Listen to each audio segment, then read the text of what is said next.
Masaysayang araw po, it's showtime! Nang magkaroon ng kontrobersiya ukol sa pagkakabili ng obrang Parisian Life ni Juan Luna ng Government Service Insurance System sa halagang 46 million pesos sa isang auction house sa Hong Kong, may mga tao na nagtanong, ano nga ba ang halaga ng Juan Luna? Nakakain ba yan? Bagamat may hugot match ang mga pahayag na ito na kailangang igalang, salamin ng pahayag na ito ng ating tingin sa pamanang pangkasaysayan.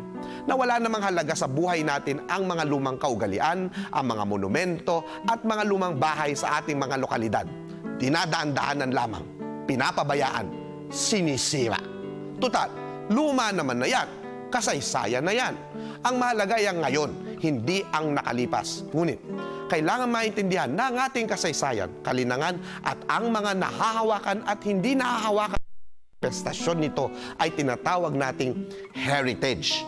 Minsan, sinulatan ni Marcelo H. Del Pilar ang kanyang pamangkin na si Josefa Gatmaytan, isang pakiusap na mahalin ang kanyang sariling bayan ng Bulacan, Bulacan. I exhort you with all my soul to please have a little love for our town, which in the midst of its unhappiness, it conserved the old relics for sacred memories. Cherish it, contribute to its fortune, and do not gaze upon it with a smile of indifference. Ayon naman kay Senador Jose W. Diokno, the brightest pages in the history of our nation have been written with the sweat and the pain, the blood and the lives and the thoughts and the dreams of our youth. Kung kabataan na siyang gumagawa ng kasaysayan sa bansang ito, may pag-asang ang mga kabataan ngayon ang siya namang mangangalaga ng kasaysayan at kalinangang binigay sa atin ng ating mga ninuno. Kaya naman, pupulungin ng The RFM Foundation Incorporated kasama ng Project Saysay, the outstanding students of the Philippines Region 3 Alumni Community of Heroes Incorporated, ng Proyekto PH ang mga kabataan sa pinakaunang National Youth Forum on Heritage o NYFH sa November 11 to 14, 2015 sa Philippine High School for the Arts sa pambansang lunduyan ng sining sa kabundukan ng Makiling. Kung ikaw ay isang mamamayan ng Pilipinas, 18 to 30 years old at nagtataguyod ng heritage sa inyong lugar, baka ikaw ang hinahanap nila na isa sa magiging 80 delegado na libreng dadalo sa 4 na araw na aktibidad na ito.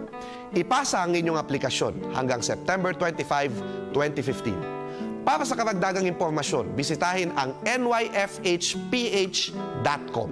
Ito man ang pagkakataon na iba-iba man ang ating pinagmulan at kalinangan sa buong kapuluan, ay makakapag-usap-usap tayo kung paano ba pangangalagaan ang heritage natin bilang isang bansa. Mas maiintindihan natin ang konsepto ng heritage kung isasali natin ito sa sarili nating wika, pamana, mula sa salitang mana, kayamanan, na regalo sa atin ng ating mga ninuno. Kaya hindi dapat tayo ang nagtatanong, pamana ba ay may halaga sa atin? Ang dapat na tanong ay karapat-dapat ba tayo sa mga pamanang ito? Ang hindi lumingon sa pinanggalingan at iniingatan ng alaala at pamana ng bayan ay hindi makararating sa paroroonan.